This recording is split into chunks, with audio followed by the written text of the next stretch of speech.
Hello students, welcome in our e-learning class. Today we will study moral skills and GK. So let's get started with our books. So these are our books. This is for GK and this is of moral origins.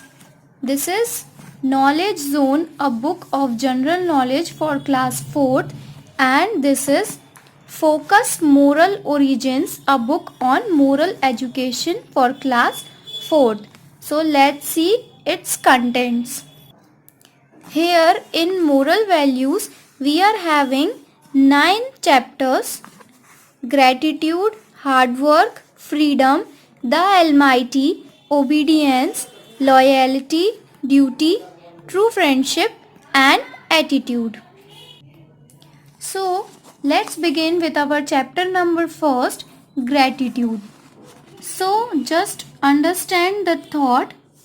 Gratitude is the feeling of being grateful or of want to give thanks. Saying thank you is an expression of gratitude for an act of kindness. Gratitude can take many forms. The story given shows how an octopus was saved by a little fish as an act of kindness, and in return the octopus showed his gratitude by saving her from the giant fish, even risking his own life. We can show gratitude through words or actions or both. What matters is that we should not forget the kindness of a person who has helped us. Gratitude जो होता है वो feeling होती है जिसमें हम किसी के प्रति ग्रेटफुल होते हैं, मतलब उसके आभारी होते हैं, उसके लिए थैंक्स होते हैं, शुक्रगुजार होते हैं. थैंक यू कहना एक ग्रेटिट्यूड को शो करने का या फिर एक काइंडनेस का यानी कि दया वाला जो एक्ट होता है उसको दिखाने का एक तरीका है. जो ग्रेटिट्यूड है उसे मैनी फॉर्म्स कई तरीके से हम बोल सकते हैं, जैसे कि वर्ड्स से हम किसी को थैंक यू बोल सकते हैं या फिर एक्शंस से. अगर हम वर्ड्स में थैंक यू नहीं बोल सकते तो हम किसी की ऐसी कुछ हेल्प कर दे जिससे उसको मदद मिल जाए, तो ये भी एक टाइप का ग्रेटिट्यूड प्रेजेंट करना ही होगा. इस स्टोरी में भी एक ऐसी ही काइंडनेस का एक्ट दिखाया गया है जहाँ पर एक ऑक्टोपस ने एक जाइंट फिश से अपनी छोटी फिश को सेव किया था, क्योंकि उस फिश ने उस ऑक्टोपस की जान बचाई थी. So let's move towards our story. Shy octopus and giant fish. Shy means शर्मीला, शर्मीला ऑक्टोपस, और जाइंट मीन्स बहुत बड़ी fish. Once upon a time there was a shy and quiet octopus. He nearly always went about on his own because although he wanted to have lots of friends, he was too self-conscious to make one. एक time की बात है, एक शाय और quite octopus था, मतलब शर्मीला और शांत ऑक्टोपस था. वो हमेशा अपने में ही रहता था क्योंकि वो बहुत सारे दोस्त बनाना चाहता तो था, पर वो बनाने में बहुत ही हिचकिचाता था. One day the octopus was trying to catch a very slippery oyster, but suddenly he found himself into a massive knot and he couldn't move. He tried with all his strength to make free, but was unable to free himself. एक दिन octopus एक बहुत ही ज़्यादा slippery oyster, oyster means जो water में सीप होते हैं, उसको कैच करने की कोशिश कर रहा था, पर अचानक से वो अपने आप को एक बड़ी नॉट, मतलब उसकी ये जो पैर है उसमें अपने आप एक नॉट बन गई थी उसको कैच करते टाइम, और वो मूव भी नहीं कर पा रहा था. He tried with all his strength to make free, but was unable to free himself. उसने पूरी अपनी जान लगा दी अपने आप को फ्री करने के लिए, पर वो अपने आप को फ्री नहीं कर पा रहा था. He asked for the help from the passing fish. उसने जो आसपास से फिशेस पास हो रही थी उससे बहुत हेल्प भी मांगी, Many fish swam past ignoring him, but one very kind little fish offered her help to untie all his tentacles from all those suckers.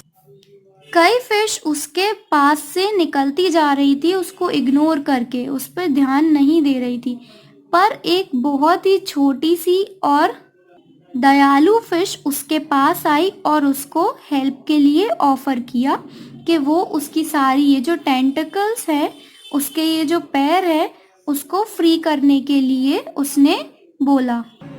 The octopus felt heartily relieved when he was finally free, but he was so shy that he didn't dare talk to the fish and make friendship with him.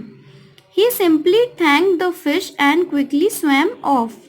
Octopus को बहुत ही ज़्यादा दिल से सुकून मिल रहा था, वो finally free हो गया था, पर वो बहुत ज़्यादा शर्मीला था कि उसने फिश से बात करने की भी कोशिश नहीं की और ना ही उससे फ्रेंडशिप करने की कोशिश की. उसने उसको सिंपली बस थैंक किया और जल्दी से वहाँ से तैर कर निकल गया. Later the octopus spent the whole night thinking that he had missed a great opportunity to make friendship with that very kind little fish. बाद में ऑक्टोपस ने पूरी रात यही सोचने में बिता दी कि उसने बहुत अच्छा मौका गवा दिया उस छोटी प्यारी मछली से दोस्ती करने में. A couple of days later, the octopus was resting between some rocks when he noticed that everyone around him was hurriedly swimming past. कुछ दिनों के बाद ऑक्टोपस कुछ पत्थरों के बीच में रेस्ट कर रहा था जब उसने नोटिस किया कि उसके आसपास जो भी है वो सब तेजी से स्विम करके जा रहे थे. He looked into the distance and saw an enormous fish coming over to eat the little fish in that area. उसने जब थोड़े डिस्टेंस पर देखा तो देखा कि एक अजीब सी मछली वहाँ पर आई है उस छोटी सी फिश को खाने के लिए. He saw that the giant fish was chasing the little kind fish who had untied him. उसने देखा कि वो बड़ी सी मछली उस छोटी प्यारी मछली को परेशान कर रही थी जिसने उसकी अनटाई होने में, यानी उसके जो पैर तब नॉट बन गई थी, उसको फ्री कराने में जिस हेल्प किया था जिस फिश ने, उसको वो जाइंट फिश परेशान कर रही थी. That little fish really was in urgent need of help, but the big fish was looking so dangerous that no one dare to go near him. उस छोटी मछली को सच में अर्जेंट नीड ज़रूरत थी, बहुत ही अर्जेंट हेल्प की ज़रूरत थी, पर वो बड़ी फिश जो थी वो इतनी डेंजरस थी कि किसी ने भी उसके पास जाने की हिम्मत नहीं की. The octopus remembering how the little fish had helped him felt that he had to do whatever he could to come to his aid. Octopus को याद आ रहा था कि कैसे उस छोटी मछली ने उसकी हेल्प की थी और उसे ये लग रहा था कि उसे जो भी करना पड़े वो करेगा उस छोटी मछली को बचाने के लिए. Without hesitating the octopus shot our from the rocks like अ रे. यहाँ पर शॉट अवर जो लिखा है इसको आप आउट कर लीजिए. द ऑक्टोपस शॉट आउट है. The octopus shot out from the rocks like अ रे. He put himself right in the path of the giant fish, and before the fish could do anything about it, the octopus shot out the biggest jet of ink in his life. बिना हिचकिचाते हुए octopus rocks से, पत्थरों से बाहर निकली like अ रे. जैसे सूरज की किरणें निकलती हैं उसी टाइप से ऑक्टोपस निकली. He put himself right in the path of the giant fish. और उसने अपने आप को सीधे जाइंट फिश के रास्ते में रख दिया. And before the fish could do anything about it. और इससे पहले कि फिश इसके बारे में कुछ कर पाती, ऑक्टोपस ने अपनी सबसे ज़्यादा बड़ी जो जेट ऑफ इंक थी उसकी लाइफ की, मतलब ऑक्टोपस जो इंक रिलीज करते हैं उसने सबसे जो बड़ी इंक थी उसने अपनी लाइफ में वो रिलीज की। Next he grab the little fish and swam off back to hide in the rocks. फिर उसने छोटी जो लिटिल फिश थी उसको पकड़ा और तैरते हुए पत्थरों में जाके छुप गया। Everything happened so fast that the big fish had no time to react. ये सब इतने जल्दी हुआ कि जो बड़ी मछली थी उसको कुछ भी नहीं सूझ रहा था कि उस टाइम कैसे रिएक्ट करे। However, he soon recovered from the surprise and now he really wanted to gobble them now down. फिर वो जल्दी से वहाँ से उभरी, मतलब बाहर निकली, और उसने अब सोचा कि मुझे उस मछली को जल्दी से खाना ही है, मुझे वो मछली चाहिए ही है। Soon though he began feeling a terrible itch. थोड़ी ही देर बाद उसको बहुत ही ज़्यादा खतरनाक खुजली हुई। First in his gills and then in his fins and then all over his body. पहले उसके गिल्स में जहाँ से वो सांस लेती है, फिर उसके पंख में और फिर पूरी बॉडी में। It turned out that this giant fish had a very peculiar nature. He was allergic to colors and the octopus dark ink had given him a terrible allergy. फिर जो जाइंट फिश थी वो बहुत ही अजीब nature की थी और उसको कलर से एलर्जी थी, और जो ऑक्टोपस की डार्क इंक थी जो उसने रिलीज की थी अपनी बॉडी से, उसने उस फिश को बहुत ही खतरनाक वाली एलर्जी दी थी।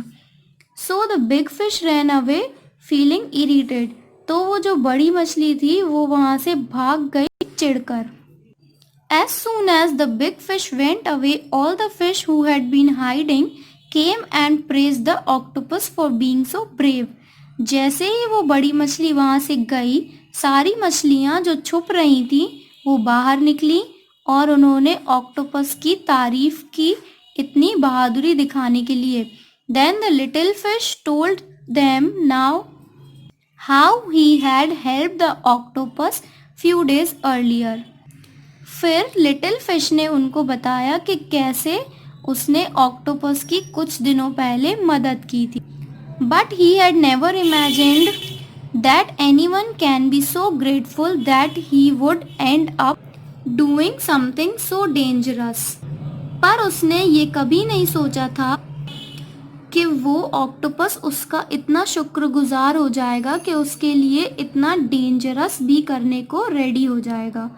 हियरिंग दिस, ये सुन के जो सारी मछलियाँ थीं उन्होंने ये पाया कि जो स्काई ऑक्टोपस है वो कितना अच्छा है, और जो उसके आसपास के लोग थे, मछलियाँ थीं उसके आसपास, वो उससे फ्रेंडशिप करने के लिए उत्सुक हो गई क्योंकि वो ऑक्टोपस बहुत ही ज़्यादा ब्रेव था और ऑनरेबल था, मतलब बहादुर और आदरणीय।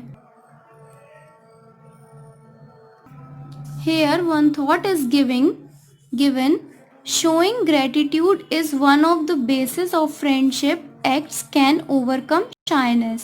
किसी के प्रति आदर दिखाना फ्रेंडशिप का एक बहुत ही अच्छा और बेहतर आधार है जिससे कि शर्म को दूर किया जा सके। So here our chapter ends. इस चैप्टर में हमने यही सीखा है कि कभी किसी की हेल्प को भूलना नहीं चाहिए। अगर कोई आपकी हेल्प करता है तो आपको भी उसके लिए ग्रेटिट्यूड यानी आदर और थैंकनेस का जो एक्ट है वो प्रेजेंट करना चाहिए। तो ये था हमारे चैप्टर का एक्सप्लेनेशन। आप इस चैप्टर को घर पे रीड करें अच्छी तरीके से और फिर से समझें। अगर कुछ समझ में नहीं आया है तो आप मुझसे एक बार फिर से पूछ सकते हैं। इसकी जो एक्सरसाइज है ये हम आपको नेक्स्ट क्लास में बताएंगे। यहाँ पे ये ओरल के भी दिए हुए हैं। What do you mean by gratitude? Is it good to be grateful? ये जो 2 क्वेश्चंस हैं ये आपके लिए होमवर्क है। इन्हें आप अपनी रफ कॉपी में, फेयर में अभी नहीं लिखना है, रफ कॉपी में इनको होमवर्क में आप सर्च करें और फाइंड आउट करें इनके answers. Now let's study our GK. This is your GK book in which we will see the contents.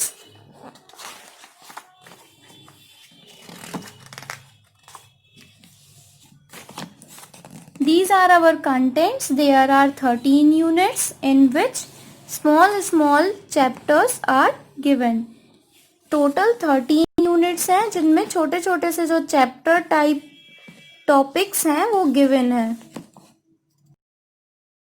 Now let's understand the GK chapter number first. Introduce yourself. A poem to recite. एक poem जो सुनानी है। People are illogical, unreasonable and self-centered. Love them anyway.